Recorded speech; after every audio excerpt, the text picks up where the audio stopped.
Hello everyone, welcome back to your favourite channel Magnet Brains. मैं हूं doctor मुस्कान, आपकी science educator. Students, आप सभी का मैग्नेट ब्रेन्स में बहुत स्वागत है। मैग्नेट ब्रेन्स प्रोवाइड करता है हाई क्वालिटी एजुकेशन किंडरगार्टन से लेके क्लास 12 तक, एंड वो भी एकदम फ्री ऑफ कॉस्ट। कोई भी अमाउंट ट्रांजैक्शन की आपको रिक्वायरमेंट नहीं है। मैग्नेट ब्रेन्स एकदम फ्री एजुकेशन प्रोवाइड करते हैं। Magnet brains English medium, Hindi medium, सभी मीडियम के लिए एजुकेशन प्रोवाइड करते हैं। UP board, MP board, Bihar board, CBSE board, Delhi board के भी कोर्सेज अवेलेबल हैं। आप चाहें तो मैग्नेट ब्रेन्स के e books and E notes download कर सकते हैं। डिस्क्रिप्शन बॉक्स पे गिवन जो लिंक है, या आप मैग्नेट ब्रेन्स की वेबसाइट पे जा सकते हैं जो है www.magnetbrains.com, एंड वहाँ जाके ग्रैब ई नोट्स ऑप्शन पे क्लिक करके आप अपनी ई नोट्स डाउनलोड कर सकते हैं। स्टूडेंट्स, मैग्नेट ब्रेन्स की वेबसाइट पे आपको daily practice papers, customise videos के साथ सभी कुछ अवेलेबल है, जो आपके एग्जाम्स में अच्छे मार्क्स लाने के लिए बहुत ही ज़्यादा है। And students, Magnet brains Instagram, WhatsApp, Facebook, YouTube, Twitter, Telegram सभी चैनल्स पे अवेलेबल है। आपको बस मैग्नेट ब्रेन्स को लाइक करना है, शेयर करना है एंड सब्सक्राइब करना है। मेरी वीडियो से अपडेटेड रहिए स्टूडेंट्स। एंड आज के इस वीडियो में हम पढ़ने वाले हैं multiple choice question of chapter number 1, that is crop production and management of class 8. So students, अभी हमने सारी नॉलेज गेन कर ली है अपने सेशंस में, एंड आज हम देखेंगे कि हमने कितने अच्छे से कंसेप्ट समझे हैं।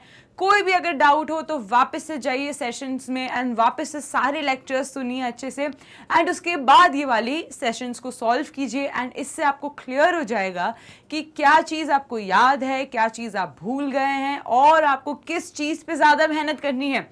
सो स्टूडेंट्स, स्टार्ट करते हैं हम अपने पहले क्वेश्चन के साथ, जो है व्हाट आर फॉसिल्स। अब ये आपसे पूछ रहे हैं कि फॉसिल्स क्या होता है। आपने ये वर्ड सुना है, फॉसिल। फॉसिल एक ऐसी चीज़ होती है जो बहुत ही टाइम से डिकम्पोज्ड है, एंड देन वो डिकम्पोज्ड कहाँ है? सॉइल के अंदर। जो एक पुरानी चीज़ के रेमिनेंट्स हैं, वो जो रेमिनेंट्स हैं उनको हम क्या कहते हैं? फॉसिल। तो ऑप्शन ए है कोल माइंस, ऑप्शन बी है dead remains of living organisms, option C है living beans, and option D kind of natural resource.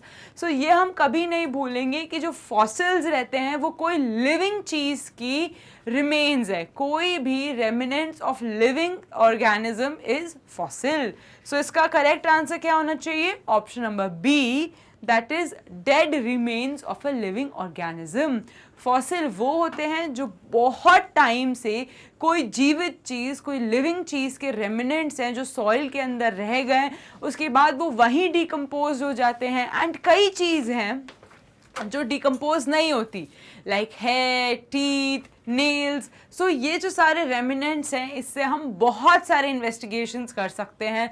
हम किसी इंसान के बाल से ये बता सकते हैं कि उसका डीएनए क्या है एंड उसकी आइडेंटिटी क्या है। सो बहुत अलग अलग टाइप के फॉसिल्स होते हैं, एंड बहुत सालों से, 10 साल, 12 साल, 100 साल से जो रिमेन्स हैं और भी किसी लिविंग चीज़ के, उनको हम फॉसिल्स कहते हैं। Now coming to question number 2, वो है the farm appliance called as combine. So students, हमने देखा था कि ये combine क्या चीज़ है। आपको पता है, जब हम अपनी सॉइल को प्रिपेयर कर लेते हैं बहुत अच्छे से, बहुत बढ़िया तरीके से, एंड वो प्रिपेयर क्यों करते हैं? ताकि हम अपने बीज को बो पाएँ, ताकि हम अपने सीड को सो कर पाएँ। अब स्टूडेंट्स, हमने जब सीड को सो कर दिया, सारे न्यूट्रिएंट्स दे दिए, अब वो सीड ग्रो करता है। जब वो एक बढ़िया से प्लांट में ग्रो कर जाता है, जब उसने फाइनली वेजिटेबल्स, फ्रूट्स हमें दे दिए होते हैं, अब बारी होती है उसकी कटाई की, जिसको हम क्या कहते हैं? हार्वेस्टिंग। सो हार्वेस्टिंग जब हम करते हैं तो हम किसका यूज़ करते हैं? हार्वेस्टर का। एक बड़ी सी मशीन होती है जो एकड़ों की लैंड में, यार्ड्स ऑफ लैंड में हम इकट्ठा चलाते हैं, एंड देन हम धीरे धीरे एक एक क्रॉप को हार्वेस्ट करने से अच्छा एक साथ सारी क्रॉप को हार्वेस्ट कर देते हैं। लेकिन स्टूडेंट, जो हमारे सीड्स रहते हैं उनके ऊपर आउटर कवरिंग रहती है, उनके ऊपर आउटर कवरिंग रहती है जिसको हम शाफ कहते हैं। जो हमारे सीड्स हैं, जो हमारी फसल है, उनके ऊपर एक परत रहती है जो उन्हें प्रोटेक्ट करती है। अब जब आपको ये सीड हार्वेस्ट करके स्टोर करने हैं, उस बीच में आपको सीड को शाफ से अलग करना होता है। किसको? सीड को शाफ से अलग करना होता है। तो प्रोसेस ऑफ सेपरेटिंग, जो हमारी सीड को शाफ से अलग करने की प्रोसेस है, उसको हम क्या कहते हैं? थ्रेशिंग कहते हैं। और किस मशीन से करी जाती है? वो करी जाती है थ्रेशर से। तो जिस मशीन से ये करा जाता है वो है थ्रेशर। तो जब हम हार्वेस्टर, जो एक मशीन है जिससे हम हार्वेस्ट करते हैं, जब हार्वेस्टर और थ्रेशर एक ही मशीन में हो जाए, जब हार्वेस्टर और थ्रेशर का कंबाइन हो जाए, तो उसको क्या कहेंगे हम? Combine machine. उसको हम कहते हैं कंबाइन मशीन। सो यहां पे करेक्ट आंसर क्या होना चाहिए? Seed drill come thresher, wrong answer. Plough and harvester, wrong answer. Harvester and sprayer, wrong answer. Harvester and thresher, correct answer. So यहाँ पे क्या होना चाहिए? Option number D, harvester and thresher. Is that clear, students? चलो. Now, question number 3. The process of growing different crops alternatively on the same land is called as. कई बार students, जब हम कोई land है, ये मेरी land है, ठीक है, ये मेरी लैंड है, एंड यहाँ पे फार्मर ने वीट का प्रोडक्शन करा। यहाँ पे जो पहली क्रॉप है वो किसकी है? वीट का प्रोडक्शन हुआ। अब जब हमने वीट को ग्रो करा तो वीट ने क्या करा? ऑल न्यूट्रिएंट्स अब्सॉर्ब कर लिए। वीट ने इस सॉइल के सारे न्यूट्रिएंट्स अब्सॉर्ब कर लिए। जब हम ये वाली प्लांट, ये जो सॉइल है जिसके सारे न्यूट्रिएंट्स वीट अब्सॉर्ब कर चुका है, जो हमारी पहली क्रॉप है, एंड हम इसी लैंड पे सेकंड क्रॉप को ग्रो करें, तो क्या हमारी ये क्रॉप फसल दे पाएगी? क्या ये क्रॉप अच्छे से ग्रो कर पाएगी? आप बताइए, सोचिए। एक लैंड है, एक इंसान है जिसको हमने बहुत सारा खाना दे दिया, ठीक है, उसका फेवरेट खाना दे दिया, उसको हमने इतना बड़ा 12 पीस का पिज्जा दे दिया। अब उसने फटाफट से 12 पीस का पिज्जा खा लिया, ठीक है, अब उसका तो पेट भर गया। उसके बाद आपने उससे भी फेवरेट उसकी चीज, आपने उसे पास्ता दे दिया। अब वो कैसे, क्या पास्ता खा पाएगा? नहीं। क्यों नहीं खा पाएगा? जबकि पास्ता तो उसको ज्यादा पसंद है पिज्जा से, क्योंकि उसका पेट भरा हुआ है। उसी तरीके से अगर हम इसे एग्जाम्पल से इमेजिन करें कि ये एक लैंड है, ये फुल ऑफ न्यूट्रिएंट्स है, इसमें बहुत सारा न्यूट्रिएंट्स है, और जो पहली क्रॉप हमने ग्रो करी वो है वीट की। अब ये जो वीट क्रॉप हमने ग्रो करी, इसने सारे न्यूट्रिएंट्स अब्सॉर्ब कर लिए और अच्छे से ग्रो करी। लेकिन इसी लैंड में अगर मैंने फिर से सेकंड क्रॉप ग्रो कर दी, तो इस लैंड के पास न्यूट्रिएंट्स ही नहीं है। जब इसके पास न्यूट्रिएंट्स ही नहीं बचेंगे तो जो मेरी दूसरी क्रॉप है, क्या वो ग्रो करेगी? नहीं करेगी। तो फार्मर्स क्या करते हैं कि इस लैंड को छोड़ देते हैं, ठीक है, इस लैंड को छोड़ देते हैं कुछ टाइम के लिए, न्यूट्रिएंट्स, मैन्योर और ये सब डाल के।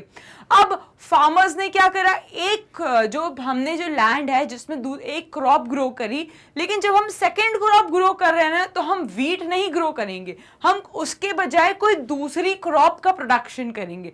इससे क्या होगा कि जब हमारी जो वीट के न्यूट्रिएंट्स हैं वो तो सारे यूज हो गए, लेकिन जब हमने सेकंड क्रॉप ग्रो करी तो वो ज्यादा अच्छे से ग्रो कर पाती है जब हम कोई डिफरेंट क्रॉप का यूज करते हैं। सो इस रोटेशन को हम क्या कहते हैं? इस पूरे रोटेशन को हम कहते हैं क्रॉप रोटेशन। ये प्रोसेस क्या होती है स्टूडेंट? इसको हम कहते हैं क्रॉप रोटेशन। क्रॉप रोटेशन एक फार्मर्स की प्रैक्टिस है जिसमें वो एक टाइप की फसल पहले सीजन में ग्रो करते हैं और दूसरे सीजन में दूसरे टाइप की फसल ग्रो करते हैं। तो पूरे साल वो 6 महीने कोई और फसल, 6 महीने कोई और फसल, ऐसे करके वो अपने न्यूट्रिएंट्स को अच्छे से प्लांट को प्रोवाइड कर पाते हैं और प्लांट हर क्रॉप अच्छे से ग्रो कर पाती है।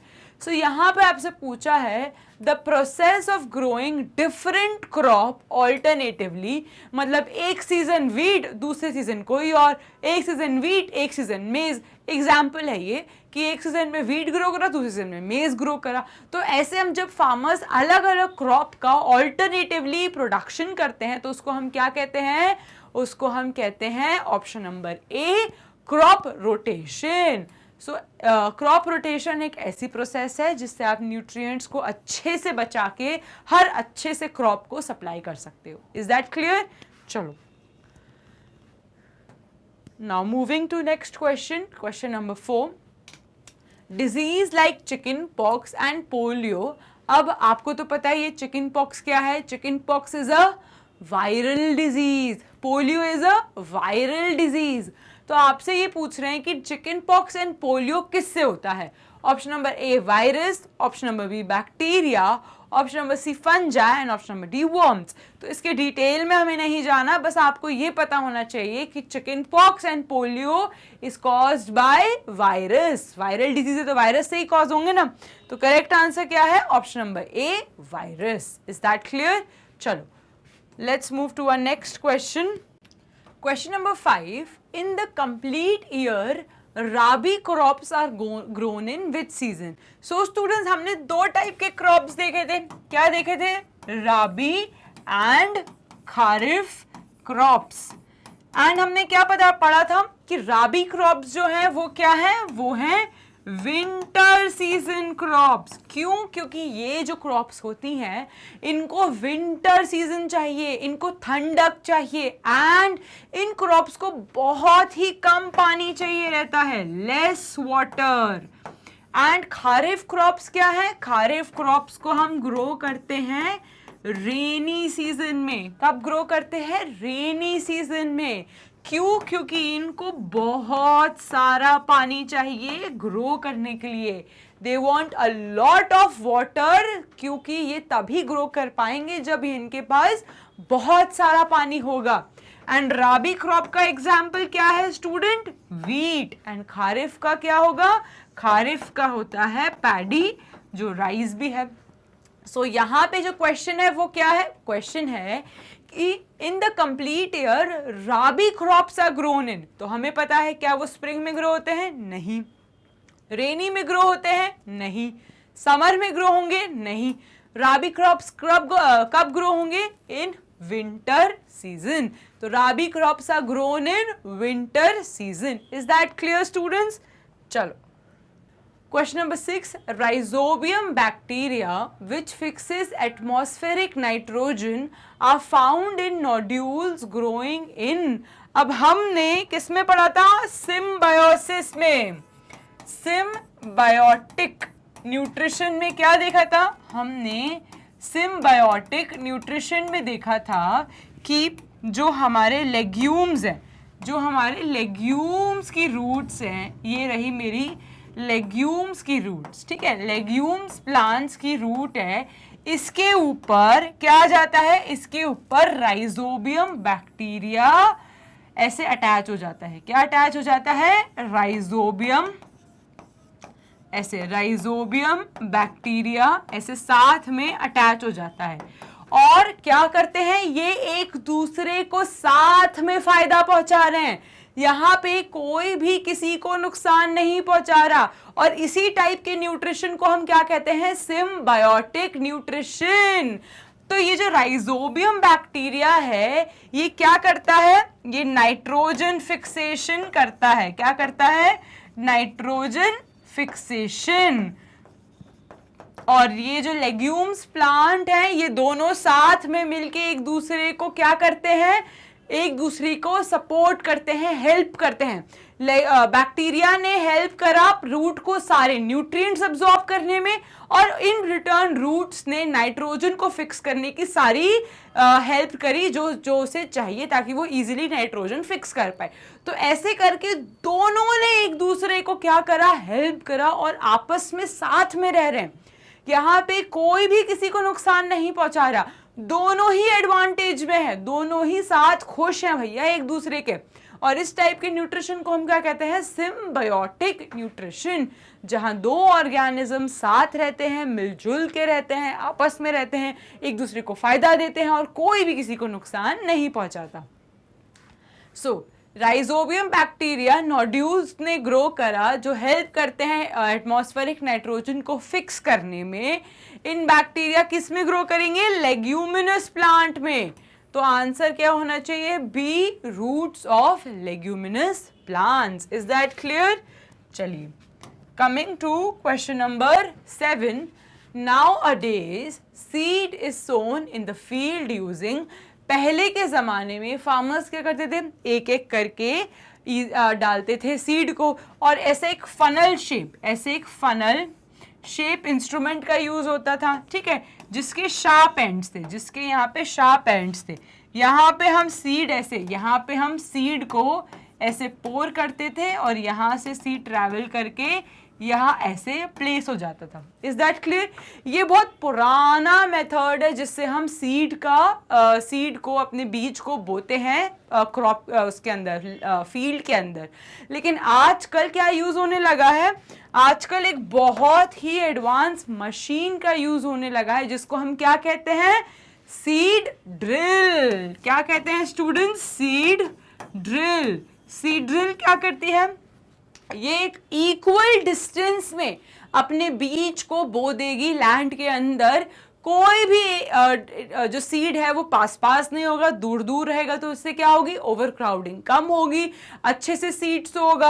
और बिकॉज इसके जो एंड्स होते हैं वो बहुत शार्प होते हैं, तो वो सीड को अच्छे से हटा के, और हमने जो अपनी सॉइल है उसको अच्छे से हटा के अपने सीड को प्लेस कर देते हैं। तो इससे क्या होता है, सीड जहां पे एकदम करेक्ट पोजीशन में प्लेस होना चाहिए वो वहीं पे प्लेस हो जाता है।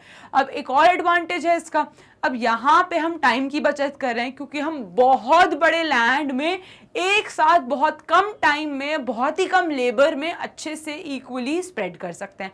लेकिन जो ट्रेडिशनल मेथड था उसमें बहुत टाइम लगता था, फार्मर्स बहुत मेहनत करते थे और इतने बड़े लैंड को इकट्ठा ऑक्यूपाई भी नहीं कर सकते थे। लेकिन सीड ड्रिल की मदद से हमने बहुत एफिशिएंटली ये काम सक्सेसफुल कर लिया।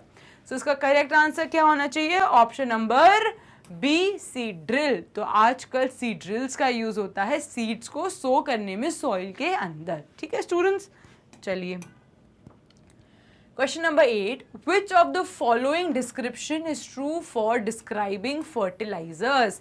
क्या है जो करेक्टली बता रहा है कि हमारे फर्टिलाइजर्स क्या होते हैं। ठीक है, option number A, used in large quantity, option number B, organic in nature, option number C, does not cause pollution, and option number D, produced in factories। तो एक एक करके देखते हैं। ऑप्शन नंबर ए बोल रहा है they are used in large quantities, बिल्कुल गलत। क्या आप फर्टिलाइजर्स को बहुत ज्यादा क्वांटिटी में यूज करोगे? बिल्कुल भी नहीं यूज करोगे। क्यों? क्योंकि है तो वो केमिकल, और जहां आपने केमिकल ज्यादा यूज करा आपका फसल ग्रो ही नहीं हो पाएगी। जब फार्मर की फसल ही नहीं ग्रो हो पाएगी तो पूरा सेंस क्या हुआ प्रैक्टिस करने का? बिल्कुल नहीं। So use in large quantities, हम फर्टिलाइजर्स को बिल्कुल लिमिटेड रिक्वायर्ड क्वांटिटी में यूज करते हैं, लार्ज क्वांटिटीज में नहीं करते। Option number B, they are organic in nature, no students, they are inorganic in nature. Now does not cause pollution, no they cause pollution. क्यों? क्योंकि उनमें क्या है, एनपीके गैस होती है, अमोनियम गैस रहती है, तो ये सारी चीजें क्या है, पोल्यूशन को कॉज करती हैं। Option number D, they are produce in factories, yes. So एक करेक्ट ऑप्शन है इन चारों ऑप्शन में जो फर्टिलाइजर्स को सही बोलता है वो है they are produce in factories. Yes, हम फर्टिलाइजर्स को फैक्ट्रीज में बनाते हैं, वेयर एज मैन्योर को हम लैंड में, फील्ड में फार्मर्स प्रोड्यूस करते हैं। ठीक है, चलिए, now correct answer is they are produced in factories. Coming to question number 9, Before sowing the seeds, it is necessary to break the soil to the size of grains to get better yield. The main tools used for such are. अब हमें क्या बताना है? हमें बताना है ploughing कैसे की जाती है. प्लॉइंग क्या है? प्लॉइंग इज अ प्रोसेस जिसको हम क्या कहते हैं? Preparation of soil. ये सबसे पहली स्टेप होती है एग्रीकल्चरल प्रैक्टिस की, जिसमें हम अपनी सॉइल को तैयार करते हैं ताकि हम अपने बीज को बो पाएं, ताकि हम अपने सीड को सो कर पाएं. अब स्टूडेंट्स, ये जो स्टेप होती है ये सबसे क्रूशियल एंड सबसे इंपॉर्टेंट स्टेप होती है. अब क्या होता है स्टूडेंट्स, फार्मर्स जब अपने सीड को बोते हैं तो देखते हैं कि उनके जो लैंड है उसमें बड़े बड़े रॉक्स बने हुए हैं. अब उन रॉक्स को छोटे छोटे टुकड़ों में ब्रेक करना बहुत ज़रूरी है ताकि आपके जो बीज है वो अच्छे से प्लेस हो पाए. अगर इतने बड़े बड़े रॉक्स होंगे तो आपका बीज अच्छे से प्लेस ही नहीं होगा, उसको न्यूट्रिएंट्स ही नहीं मिलेंगे. तो इन बड़े बड़े क्रम्स को छोटे छोटे टुकड़ों में ब्रेक होना बहुत ज़रूरी है.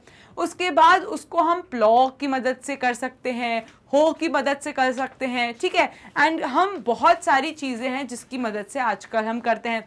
न्यू मेथड आ गया कल्टीवेटर की, जो एक मशीन है बड़ी सी, जो ये इकट्ठे बहुत बड़ी सी लैंड में बिग बिग यार्ड्स में बहुत जल्दी स्पीड में कर देती है. सो आपको ये बताना है कि प्रिपरेशन ऑफ द सॉइल आप कैसे करते हो. Option number A tractor, no. Hoe से करते हैं. सीड ड्रिल से तो हम सो करते हैं, तो ऑप्शन नंबर ए इनकरेक्ट है. Option number B bullock. Bullock से हम क्या करते थे स्टूडेंट्स? ये ट्रेडिशनल मेथड ऑफ इरिगेशन में यूज होता है, सो ये भी गलत है. टिलर भी गलत है, ट्रैक्टर भी गलत है, तो ऑप्शन नंबर बी भी गलत हो गया. नाउ ऑप्शन नंबर सी है प्लॉ. प्लॉ से करते हैं. हो से भी करते हैं. And cultivator. सो यहाँ पे तीनों ऑप्शंस करेक्ट हैं क्योंकि इन तीनों चीजों से ही हम अपनी प्रिपरेशन ऑफ द सॉइल करते हैं, जिसको मैंने क्या बताया, हम बड़े बड़े क्रम्स का छोटे छोटे टुकड़ों में ब्रेक करते हैं. और क्या एडवांटेज होता है इसका? इसका एडवांटेज होता है कि जो हमारी डीप सॉइल रहती है उसमें बहुत ज़्यादा न्यूट्रिएंट्स रहते हैं एज कंपेयर टू ऊपर लेयर वाली सॉइल. तो हम एक दूसरे को मिक्स कर देते हैं तो हमारे सीड को सारे न्यूट्रिएंट्स अच्छे से मिलेंगे. तीसरा एडवांटेज क्या हुआ? जो वीड्स होते हैं, जो बहुत ही खराब क्रॉप्स होती है, जो अननेसेसरीली अनवांटेडली ग्रो हो जाती है, अगर हमने अपनी लैंड को अच्छे से प्लॉ कराए तो वो वीड्स की रूट्स भी कह सकते हो हट जाती हैं और वीड्स ग्रो भी कम होते हैं. तो तीन मेजर एडवांटेजेस हैं कि आपकी सॉइल अच्छे से प्रिपेयर होगी तो अच्छे से सीड्स की ग्रोथ होगी. ठीक है स्टूडेंट्स. सो ऑप्शन नंबर डी है प्लॉ. प्लॉ से करते हैं. Seed drill. सीड ड्रिल से हम सो करते हैं, ट्रैक्टर से नहीं. तो करेक्ट आंसर क्या होना चाहिए यहाँ पे? Option number C, that is plough, hoe and cultivator. Is that clear? Cultivator सबसे न्यूएस्ट टेक्नोलॉजी है. इससे हम बहुत बड़ी लैंड को इकट्ठा ही, एक ट्रैक्टर जैसी मशीन होती है जिसको हम कल्टीवेटर कहते हैं, और बहुत बड़ी लैंड को बहुत कम टाइम में वो बड़े बड़े क्रम्स को छोटे छोटे टुकड़ों में ब्रेक कर देती है और हमारी सॉइल को अच्छे से मिक्स कर देती है. ठीक है स्टूडेंट्स. चलो, coming to question number 10.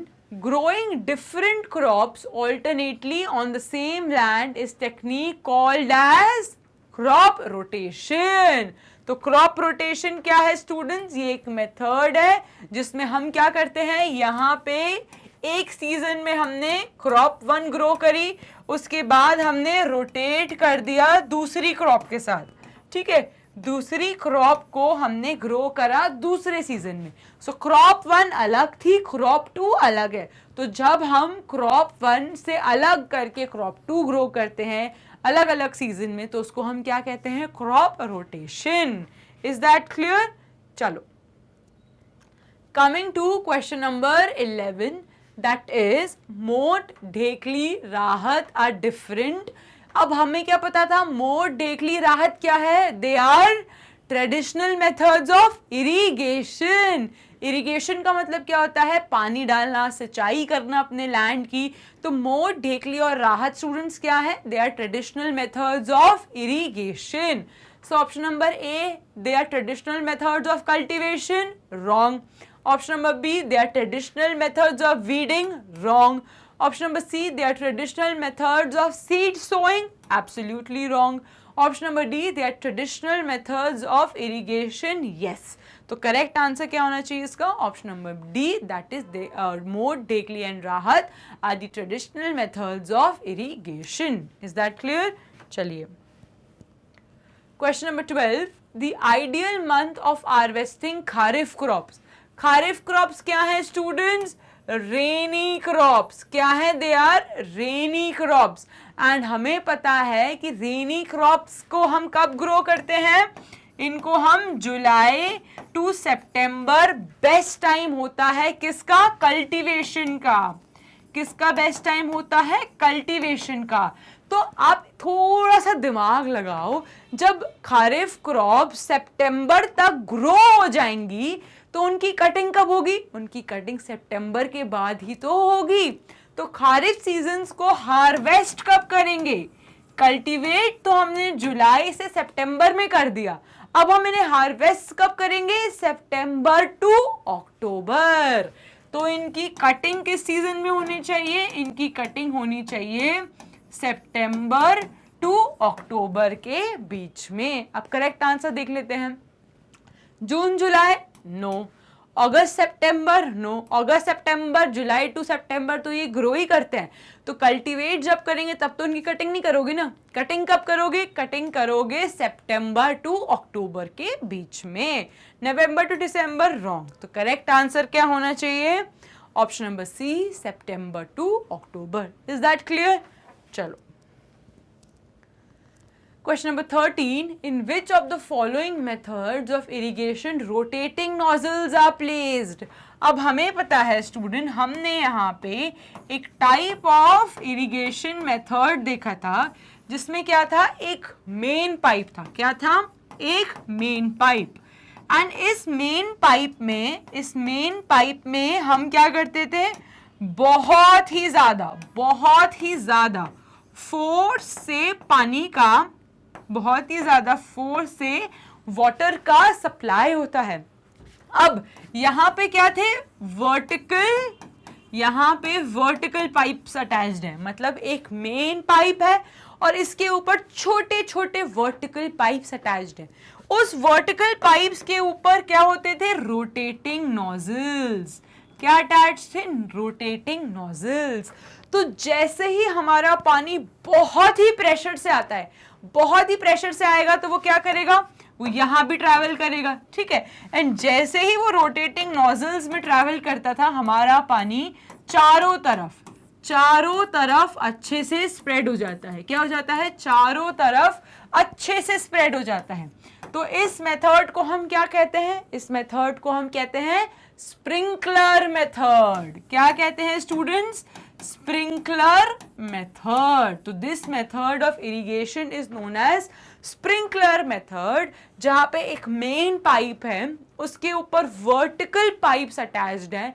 In vertical pipes के ऊपर रोटेटिंग नोजल्स अटैच्ड हैं और जैसे ही रोटेटिंग नोजल्स रोटेट करेंगे, ये चारों तरफ पानी स्प्रेड कर देंगे। एंड इन स्प्रिंकलर मेथड को हम तब यूज करते हैं जब हमारे पास जिस लैंड में बहुत कम है पानी और हमें अच्छे से अपनी फसल को पानी सप्लाई करना है, तो हम कम पानी का यूज करके ज्यादा से ज्यादा लैंड को सप्लाई कर सकते हैं। तो करेक्ट आंसर क्या होना चाहिए? मोट। रॉन्ग। क्यों स्टूडेंट्स? क्योंकि मोट तो ट्रेडिशनल मेथड है। Drip system, wrong. Chain pump, wrong. तो करेक्ट आंसर क्या है इसका? Option number D, sprinkler method. ठीक है स्टूडेंट्स, चलो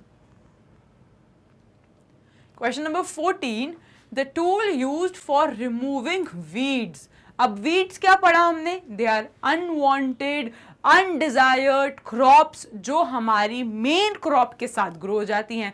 सो ये जो अनवांटेड क्रॉप्स हैं, इनको अगर हम अपनी सॉइल को बहुत अच्छे से प्लॉ कर दें तो ये तभी मर जाते हैं। लेकिन फिर भी प्लॉ करने के बाद भी अगर ये बच जाते हैं तो हम किसका यूज कर सकते हैं?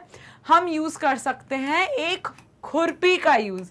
किसका करते हैं? एक खुरपी का यूज। एक शार्प इंस्ट्रूमेंट रहता है जिससे फार्मर एक एक करके कटाई करते हैं इन वीड्स की। तो खुरपी यूज करते हैं manual method of weeds removal के लिए। ठीक है स्टूडेंट्स, ऑप्शन नंबर ए प्लॉ, प्लॉ हम किसके लिए यूज करते हैं? प्रिपरेशन ऑफ द सॉइल के लिए। ऑप्शन नंबर बी लेवलर, नहीं। सी हो, नो। तो करेक्ट आंसर क्या होना चाहिए इसका? None of the above. हम खुरपी का इस्तेमाल करते हैं वीड्स के रिमूवल के लिए जब वो ग्रो हो जाती हैं। ठीक है स्टूडेंट्स, चलो question number 15, watering the crop is called, हम पानी डालने को, सिंचाई करने को अपने क्रॉप्स को क्या कहते हैं students? Irrigation. So irrigation is the method जिसमें हम अपने क्रॉप्स को अच्छे से पानी डालते हैं, फार्मर्स अच्छे से पानी डालते हैं एंड क्रॉप्स को एक बार नहीं, बहुत इंटरवल्स में, टाइम टू टाइम पानी की जरूरत होती है।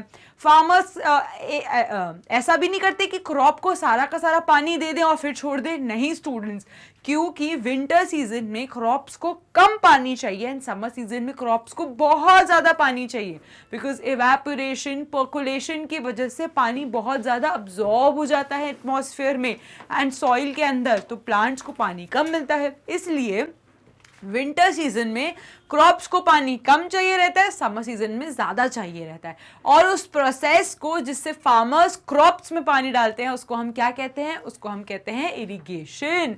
सो सोइंग क्या है student? Sowing is a process जिससे हम अपने सीड को सॉइल के अंदर प्लेस करते हैं। मैन्योरिंग क्या है? मैन्योरिंग एक ऐसी प्रोसेस है जिससे हम खाद, खाद क्या है? अपनी जो काऊ डंग है, गोबर है, कचरे हैं, पील्स हैं, सब्जियों के कचरे हैं, फ्रूट्स के कचरे हैं और हमस है, ये सारी चीज़ें जब हम डिकम्पोज कर देते हैं सॉइल के अंदर, फील्ड में, उसको हम मैन्योर कहते हैं। और प्रोसेस ऑफ मैन्योर, मतलब मैन्योर बनाने की, खाद बनाने की प्रोसेस को हम क्या कहेंगे? मैन्योरिंग। तो ये भी गलत है। टिलिंग, प्लॉइंग को हम दूसरे नाम से टिलिंग भी कहते हैं। प्लॉइंग तो प्रिपरेशन ऑफ द सॉइल है, तो ये भी गलत आंसर है। तो करेक्ट आंसर क्या है? Option number D, irrigation. सिंचाई को हम इरिगेशन कहते हैं, जो एक प्रोसेस है जिससे फार्मर अपने फसल में, अपनी क्रॉप में अच्छे से पानी डालता है। So option number D, irrigation is the right answer. Question number 16, pesticides are used to destroy, sides का मतलब होता है मारना, याद रखो, साइड का मतलब होता है किलिंग। तो अगर पेस्ट की किलिंग हो रही है, किसकी किलिंग हो रही है? पेस्ट की। तो ऐसे केमिकल्स जो पेस्ट को मार रहे हैं, जो उनकी फसल को खराब करते हैं, उनको हम क्या कहेंगे? पेस्टिसाइड्स। तो पेस्टिसाइड्स किसको मारेंगे? पेस्ट को मारेंगे। तो करेक्ट आंसर क्या होना चाहिए इसका? Option number A, paste. Is that clear? चलो, so students, next question is question number 17, which of the following is not a fertilizer? अब ध्यान रखिए, आपसे ये पूछ रहे हैं नॉट अ फर्टिलाइजर, मतलब कि इनमें से कौन सा ऑप्शन है जो फर्टिलाइजर नहीं है। Now option number A urea, option number B cow dung, option number C potash, option number D super phosphates. So students, हमें पता है कि यूरिया फर्टिलाइजर्स में प्रेजेंट रहता है, तो urea is a fertilizer. Now option number C potash, potash भी fertilizer का एक कंपोनेंट रहता है। सुपर फॉस्फेट से तो हमें पता है कि क्या क्या प्रेजेंट होते हैं हमारे फर्टिलाइजर्स में, NPK, N stands for nitrogen, potassium, तो पोटैश भी आ गया, पोटेशियम, एंड हमारा कह सकते हो बहुत सारा नाइट्रोजन, फॉस्फोरस, पोटेशियम, ये सभी प्रेजेंट रहते हैं। सो करेक्ट आंसर क्या होगा स्टूडेंट इसका? इसका करेक्ट आंसर होगा काउ डंग, क्योंकि काउ डंग क्या है? काउ डंग एक मेन्योर है। क्या है cow dung? Cow dung manure है, वो नेचुरल चीजों से बनता है, डिकम्पोज होके। एंड फर्टिलाइजर क्या है? Urea, potash and super phosphates. Is that clear? So ये रहा हमारा करेक्ट आंसर, जो है option number B, cow dung. Is that clear? Now move to our next question. Question number 18, animals like horse, donkey that carries load are called, ऐसे जानवर जिन पे हम वजन डालते हैं, जिन पे हम वजन डाल के ढोते हैं, उन एनिमल्स को हम क्या कहते हैं? उन एनिमल्स को हम लोड उठाने वाले एनिमल्स, लोड कैरिंग एनिमल्स कहते हैं। तो option number A draught species, गलत। Option number B load carrying animals, correct. Option number C dairy animals, wrong. Option number D draught animals, wrong. तो करेक्ट आंसर क्या है इसका? Option number B load carrying animals. Now option question number 19, at home to store grains we use. हमें पता है कि हमारी mother's क्या करती हैं, यहाँ पे सपोज वीट है, ठीक है, हमारी मदर्स ने वीट को एक कंटेनर में स्टोर करा हुआ है एंड उस वीट को स्टोर करने के बाद वो यहाँ पे नीम लीव्स डाल देती हैं। क्या डाल देती हैं? नीम की लीव्स। एंड ऐसा क्यों करते हैं स्टूडेंट्स? क्योंकि पुराने ज़माने में ऐसा माना जाता था कि जब वीट को स्टोर करते हैं सो नीम लीव्स डालना एडवांटेजेस रहता है। क्यों? इसकी मदद से मॉइस्चर कम आएगा वीट में, इसकी मदद से मॉइस्चर कम आएगा वीट में, और दूसरा माइक्रो ऑर्गेनिजम्स कम ग्रो करेंगे, माइक्रो ऑर्गेनिजम्स कम ग्रो करेंगे। तो हमारी जो वीट है वो घरों में ज़्यादा टाइम तक सरवाइव कर पाएगी क्योंकि उसमें मॉइस्चर कम आएगा और उसके अंदर कीड़े माइक्रो ऑर्गेनिजम्स कम ग्रो करेंगे। इसलिए पहले ज़माने के लोग या मदर्स घरों पर क्या करती हैं, वीट की जो ट्रंक्स होते हैं, वीट के जो स्टील के ट्रंक्स होते हैं उसमें नीम की पत्तियां डाल देते हैं ताकि माइक्रो ऑर्गेनिजम्स कम से कम ग्रो करें और मॉइस्चर कम से कम आए। और जितना कम मॉइस्चर, जितना कम माइक्रो ऑर्गेनिजम्स, उतनी ही आपकी जो वीट है वो ज़्यादा टाइम तक रहती है। अब स्टूडेंट्स ये तो हो गया एट होम, ये तो हो गया एट होम। अब यही अगर मुझे वीट को बहुत मास एरिया में स्टोर करना हो, तो वीट का जो स्टोरेज है वो बहुत बड़े एरिया में स्टोर करना हो, तो हम क्या करेंगे, उनको हम स्टोर करेंगे सिलोज में। किस में स्टोर करेंगे? मास एरिया को हम किस में स्टोर करते हैं? सिलोज में। तो किसका यूज करेंगे हम? सिलोज का, जो बड़े बड़े स्टील के कंटेनर्स होते हैं जिसमें हम वीट का स्टोरेज करते हैं। अब उसमें हम वीडिसाइड का यूज करते हैं, पेस्टिसाइड का यूज करेंगे, केमिकल्स का यूज करते हैं ताकि जो हमारा स्टोर्ड वीट है, जो स्टोर्ड फसल है, वो ज़्यादा टाइम तक स्टोर रह पाए और उस पर मॉइस्चर ना आए और कम से कम माइक्रो ऑर्गेनिजम्स की ग्रोथ। ठीक है स्टूडेंट्स, सो यहाँ पे करेक्ट आंसर क्या होना चाहिए? एट होम स्टोर ग्रेन्स के लिए हमारी मदर्स और पहले ज़माने के लोग क्या यूज़ करते हैं? नीम की लीफ का यूज़ करते हैं। तो dried neem leaves are used, wet neem leaves are not used. क्यों? क्योंकि अगर वेट यूज़ करोगे तो मॉइस्चर तो खुद ही आ जाएगा और हमें मॉइस्चर से ही तो बचाना है। तो मॉइस्चर अगर आप खुद ही गीली पत्तियों से दे दोगे तो फिर आपकी तो फसल खराब हो जाएगी, वीट खराब हो जाएगी।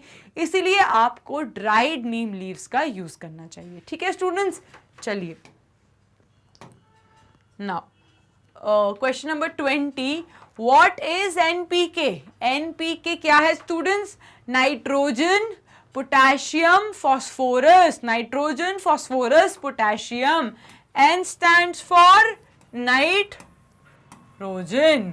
P stands for phosphorus and K stands for potassium. K stands for potassium. और NPK क्या है? NPK is a fertilizer. NPK is a fertilizer. तो what is the correct answer? Option number A, that is fertilizer. और NPK का full form क्या है? N stands for nitrogen, P stands for phosphorus, K stands for potassium. Is that clear students? Now question number 21, the use of manure which is not correct. सबसे पहले ये देखा करो, ये जो not correct वाली चीजें होती है ना, यही गलत करती हैं। तो आपको बताना है कि कौन सी इनमें से चीज है जो मैन्योर के बारे में गलत नहीं है। Is that clear? Option number A, it enhances. अब इमेजिन करो हम मैन्योर के बारे में बात करें तो manure enhances the water holding capacity of the soil. बिल्कुल सही। Manure improves the soil texture, सही। Manure also becomes a source of water pollution, मतलब अगर आप बहुत ज़्यादा क्वांटिटी में यूज़ करो तो हो सकता है, बट ये फिर भी थोड़ा रिलेटिवली गलत है। Manure increase the number of friendly microbes, correct. तो यहाँ पे सबसे ज्यादा गलत आंसर क्या होगा कि manure also becomes a source of water pollution.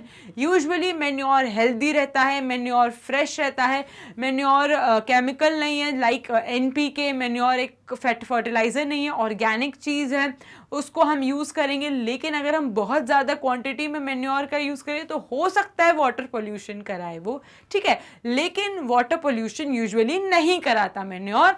तो मैन्योर यहाँ पे जो ऑप्शन नंबर C है कि manure also become a source of water pollution is a wrong answer. लेकिन यहाँ पे अगर फर्टिलाइजर होता तो डेफिनेटली करेक्ट होता कि फर्टिलाइजर बिल्कुल वाटर पोल्यूशन करवाएगा, लेकिन मैन्योर वाटर पोल्यूशन नहीं कराएगा, ठीक है students. Option number 22, question number 22, in which of the statement is और आर इनकरेक्ट। अब आपको बताना है कि कौन से या कई सारे स्टेटमेंट इसमें करेक्ट इनकरेक्ट है। कौन से बताना है आपको? इनकरेक्ट, जो गलत है, ठीक है। Option number A, living components like microbes, earthworms etcetera help in the growth of crops. क्या माइक्रो ऑर्गेनिजम्स अर्थवॉर्म्स की तरह क्रॉप के ग्रोथ में काम आते हैं? बिल्कुल आते हैं। वो मैन्योर बनाने में हेल्प करते हैं तो वो बिल्कुल काम आएंगे। Option number B, non living component supports the living component. और कई सारे नॉन लिविंग कंपोनेंट्स भी सपोर्ट करते हैं लिविंग कंपोनेंट्स को। Seed drill save time and labour, बिल्कुल सीड ड्रिल्स टाइम और लेबर सेव करती है। सो यहाँ पे करेक्ट ऑप्शन क्या होगा? Option number D, none of the above, क्योंकि तीनों ही स्टेटमेंट करेक्ट हैं, इसलिए यहाँ पे करेक्ट आंसर क्या होगा? None of the above. कि लिविंग कंपोनेंट जरूर अर्थवॉर्म हेल्प करते हैं, नॉन लिविंग कई कंपोनेंट्स ऐसे होते हैं जो हेल्प करते हैं हमारे प्लांट्स की ग्रोथ में, और seed drill definitely help save करती है, टाइम और लेबर कॉस्ट बचाती है, ठीक है स्टूडेंट्स। चलो question number 23, good quality seeds are important for better yield. क्या अच्छी क्वालिटी की अगर हम बीज को सिलेक्ट करेंगे तो हमारी फसल अच्छी होगी? क्यों स्टूडेंट्स अच्छी होगी? क्योंकि अगर आप अच्छी फसल का, अच्छे बीज का इस्तेमाल करोगे तो फसल भी अच्छी होगी, गंदे बीज का इस्तेमाल करोगे तो फसल भी गंदी निकलेगी। इसीलिए सीड का selection is the most important. क्यों? क्योंकि अच्छी सीड, अच्छे क्वालिटी की सीड, हाई यील्ड सीड आपको हाई यील्ड प्रोडक्शन देगी। तो चूज द इनकरेक्ट वन। अब आपको इनमें से जो गलत है उसको चूज करना है। Option number A, solid and free from fungal spores और इंसेक्ट्स। अब आपकी जो सीड है क्या वो इंसेक्ट्स और फंगल डिजीज से दूर होनी चाहिए? बिल्कुल सही है ये। नाउ जो आपकी सीड है उसको deep into the soil place करना चाहिए, ये थोड़ा ट्रिकी है। Option number C, for better breed hybrid seeds are selected. और आपको जब अच्छी सा फसल की चाहिए तो आप हाइब्रिड, मतलब कुछ 2-3 क्वालिटीज का मिक्सचर, इसको हम हाइब्रिड सीड्स कहते हैं, उसका इस्तेमाल करना चाहिए, तो ये भी सही है। Option number D, healthy seeds are separated and dried before sowing. और अच्छे सीड्स को सो करने से पहले आपको उन्हें सुखाना जरूरी है। अब यहाँ पे जो गलत ऑप्शन है वो मुझे लग रहा है डीप इनटू द सॉइल। क्यों? क्योंकि अगर आपने बहुत ही डीप सीड को प्लेस कर दिया अपनी सॉइल के, तो वो क्या करेगा? वो अच्छे से न्यूट्रिएंट्स अब्सॉर्ब ही नहीं कर पाएगा। सो सीड को एक ऐसे लेवल पे सो करना चाहिए जिसके चारों तरफ सॉइल हो, लेकिन वो सॉइल के अंदर इतना भी नहीं ढसा हुआ हो ताकि वो न्यूट्रिएंट्स ही ना ले पाए।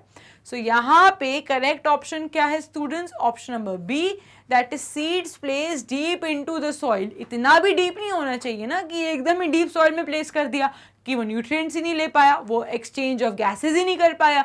अब बेचारा हमारा बीज गैसेज ही नहीं एक्सचेंज कर पाएगा, कार्बन डाइऑक्साइड यूज ही नहीं कर पाएगा, तो ग्रो कैसे करेगा? इसीलिए डीप इनटू द सॉइल बिल्कुल सीड को प्लेस नहीं करना चाहिए, एक ऐसी पोजीशन पे प्लेस करना चाहिए जिसके चारों तरफ सॉइल हो, लेकिन इतना भी सॉइल के अंदर डीप ना हो कि एक्सचेंज ऑफ गैसेज पॉसिबल ही ना हो। ठीक है स्टूडेंट्स? ठीक है, तो चलो question number 24, which of the following is not true for fertilizers. इनमें से कौन सा गलत है फर्टिलाइजर्स के लिए? ठीक है ना, option number A, they increase the yield, तो हाँ, अगर हम फर्टिलाइजर्स का यूज़ करेंगे तो हमारी फसल को ज़्यादा न्यूट्रिएंट्स मिलेंगे, फसल को अच्छे से न्यूट्रिएंट्स मिलेंगे तो वो डेफिनेटली अच्छा ईल्ड देगी। Option number B, there excessive use disturb the balance of nutrients in the soil. Definitely yes, कि अगर हमने फर्टिलाइजर्स का बहुत ही गंदी तरीके से इस्तेमाल कर दिया, बहुत ही ज़्यादा लालच में आ गए कि जितना ज़्यादा डालेंगे उतना अच्छे सी ग्रोथ होगी, तो हमारी सॉइल बहुत डैमेज हो जाती है। Option number C, they are environment friendly. ये गलत है कि इन्वायरमेंट फ्रेंडली नहीं होते fertilizers, they cause water pollution. Option number D, they are generally used in small quantities, क्योंकि वो इतने हानिकारक रहते हैं, उनमें इतना केमिकल रहता है, इतना ज़्यादा पॉल्यूशन पहुंचाते हैं, इसलिए हम उन्हें बहुत ही लिमिटेड क्वांटिटी में यूज़ करते हैं। सो यहाँ पे करेक्ट ऑप्शन क्या होना चाहिए कि they are environment friendly is incorrect, they are not environment friendly. ठीक है स्टूडेंट्स, चलो coming to question number 25, if you are given a dry piece of land for cultivation, what will you do? अगर आपको मैं एक land दे दूं कुछ फसल उगाने के लिए, तो आप सबसे पहले क्या क्या करोगे? Option number A, adequate watering to restore the moisture. Option number B, tilled and ploughing for the aeration. Option number C, crumbs are leveled and manure are mixed, या option number D, all of the above। so correct answer क्या होना चाहिए students इसका? all of the above। और ये last बार फटाफट से agricultural practices को रिवाइज कर लेते हैं।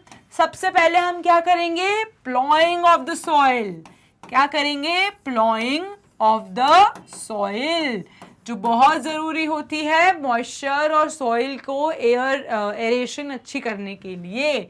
दूसरी स्टेप क्या होती है स्टूडेंट? हमारी सोइंग। क्या होगी? सोइंग, जिसमें हम अपने बीज को अंदर बोएंगे, अपनी सॉइल जो प्रिपेयर करी है हमने उसके अंदर। तीसरी स्टेप क्या होगी स्टूडेंट्स? उसमें मैन्योर एंड फर्टिलाइजर्स को ऐड करेंगे। क्या करेंगे? मैन्योर एंड फर्टिलाइजर्स का एडिशन करेंगे। उसके बाद क्या करेंगे स्टूडेंट्स? हम अच्छे से पानी डालेंगे। क्या करेंगे? इरिगेशन। एंड इरिगेशन के बाद हम क्या करेंगे? अपनी फसल को प्रोटेक्ट करेंगे। किससे? वीड से। किससे प्रोटेक्ट करेंगे? वील प्रोटेक्ट फ्रॉम वीड्स, ताकि हमारी फसल खराब ना हो। और जब आखिरी में फसल अच्छे से ग्रो कर जाए तो क्या होगी? उसकी हार्वेस्टिंग। अब उसकी कटाई होगी, और हार्वेस्ट होने के बाद हम क्या करेंगे? अपनी फसल की स्टोरेज करेंगे। क्या करेंगे? स्टोरेज करेंगे। तो इन सारी चीज़ों से हम जब अपनी फसल को एक एक करके हर स्टेप फॉलो करेंगे तो अच्छी सी फसल ग्रो होगी एंड वो अच्छे से स्टोर होगी। स्टोर होने के बाद वो मार्केट में जाती है एंड देन सप्लाई होती है। Is that clear students? So ये सारी प्रैक्टिसेस थी एग्रीकल्चरल प्रैक्टिसेस। अगर आपको कोई भी डाउट हो इसमें तो do let me know, I will definitely clear your doubt. So all of the above should be the correct answer. So students, हमने multiple choice question of chapter number 1 crop production के कर लिए हैं। अगर आपको क्रॉप प्रोडक्शन एंड मैनेजमेंट से related कोई भी डाउट हो सो मुझे बताइए, I will definitely clear your doubts. Students, Magnet Brain provide करता है हाई क्वालिटी एजुकेशन किंडरगार्टन से लेके क्लास 12 तक। इंग्लिश मीडियम हिंदी मीडियम दोनों ही बोर्ड्स की मटेरियल्स अवेलेबल हैं आपको। आप अगर CBSE बोर्ड है, बिहार बोर्ड है, दिल्ली बोर्ड है, यूपी बोर्ड है, MP बोर्ड है, राजस्थान बोर्ड के हैं, वैदिक मैथ्स के कोर्सेज अवेलेबल हैं, क्रैश कोर्सेज, स्पोकन इंग्लिश, सभी कुछ मैग्नेट ब्रेन्स पे अवेलेबल है। मैग्नेट ब्रेन्स की e books and e notes भी अवेलेबल हैं। आप बस जाइए डिस्क्रिप्शन बॉक्स पे गिवन जो लिंक है उसको क्लिक कीजिए। अगर आप चाहते हो तो मैग्नेट ब्रेन्स की वेबसाइट पे भी लॉग इन कर सकते हैं, जो है www.magnetbrains.com, एंड वहाँ जाके आपको ये ग्रैब ई नोट्स ऑप्शन को क्लिक करना है और यहाँ पे आपके पास सारा कंटेंट आ जाएगा। डेली वीडियोज अपडेटेड, कस्टमाइज, सिर्फ आपके लिए डेली प्रैक्टिस पेपर सभी कुछ अवेलेबल है। And student, Magnet Brains available है Instagram, Facebook, Twitter, Telegram, WhatsApp, सभी जगह इतना सारा कंटेंट है सिर्फ आपके अच्छे मार्क्स के लिए, आपकी अच्छी पढ़ाई के लिए। एंड स्टूडेंट्स, आपको बस क्या करना है, मैग्नेट ब्रेन्स को फॉलो करना है, लाइक करना है, शेयर करना है, सब्सक्राइब करना है, अपने सारे ही दोस्तों को मैग्नेट ब्रेन्स के बारे में बताना है एंड मेरी वीडियो से अपडेटेड रहना है। So students, happy learning, stay tuned and have a nice day.